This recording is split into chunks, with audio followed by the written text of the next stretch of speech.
Now, an online network of pro-Russian activists are orchestrating a coordinated French language propaganda campaign in Africa. Known as the Russosphere, its messaging spans online platforms like YouTube, Facebook, and Telegram.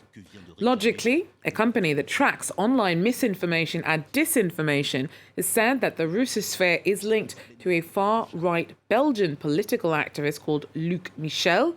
I asked Kyle Walter, one of the authors of the report from Logically, why would a network like this be targeting Africa? I mean, one of the main goals of targeting Africa with these French language narratives is to attempt to develop closer relations between Russia and African nations, which is, of course, very important when it comes to strategic interests in the region. And what's at the heart of the kind of messaging that's being pushed out across this network? This network utilizes legitimate colonial grievances with countries like France and Belgium to try to position Russia as the better option for strategic partnerships looking forward. And if they're utilizing legitimate grievances, does it count as misinformation or disinformation? How do you classify it as that?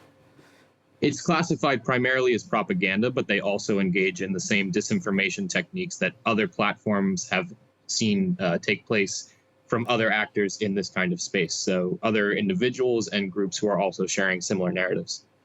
And so give us a bit of a sense overall about how this works. So essentially you have, legitimate grievances that these nations in Africa have with colonial powers due to the colonial legacy. They take content related to that and related to their histories in these African nations, and they strategically position Russia as a better alternative option, either through memes or just general posts focusing on those issues. And so what's the risk there?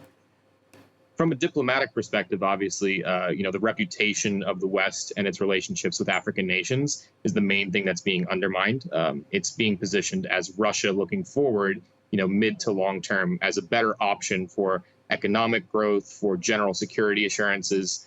That's the main concern, I would say, for the West. Now, since 2016 and the use of targeted online messaging that was used during the US elections that year, we have seen big tech platforms try to crack down on that kind of manipulation. Do you think that that's made any difference or gone towards making online spaces or virtual spaces any safer when it comes to propaganda?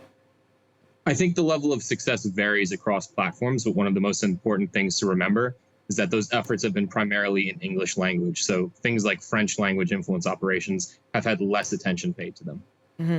And is this a continuation? What you describe in your report, do you see that as being a continuation of some of the tactics that we saw in 2016, or is the approach having to be specifically targeted or tailored to the African use of online spaces and platforms?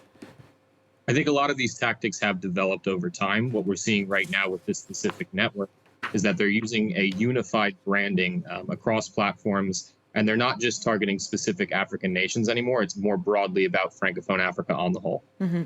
And so you Luc Michel, a Belgian activist, is behind this network. Tell us a bit more about him, and does he have any specialist interest in Africa? So he's part of a loose network of individuals who have ties to the Kremlin in some capacity, who operate specifically focusing on Africa, again, trying to spread this message of pro-Russian narratives, but also undermining Western influence in the region.